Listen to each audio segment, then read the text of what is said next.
আসমান হাতে ছোঁয়ার মতো আনন্দ। এই আনন্দ কখনো ভুলিবার মতো নয়। আমরা বিগত অনেক দিন থেকে এই সাধনা করতেছি এবং আন্দোলন করে আসছি। ছাত্রদের শহীদ করে শেখ হাসিনা কখনো গদিতে থাকতে পারবে না এবং পারিনি, আমরা তা করে দেখিয়েছি। ঠিক। আমাদের দেশটা হওয়া উচিত শিক্ষিত রাজনৈতিকদের হাতে সকল রাজনৈতিক জিনিসপত্র চলে যায়।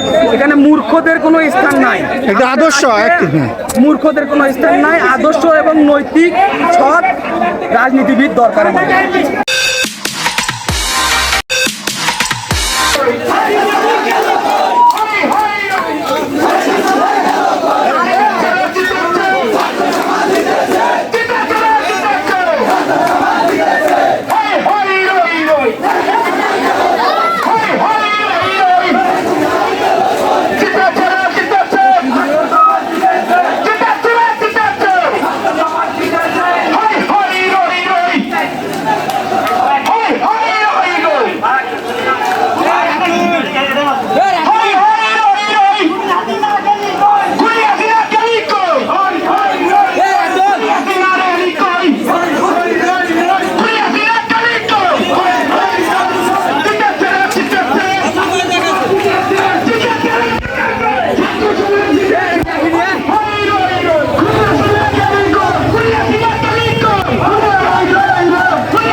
Hey,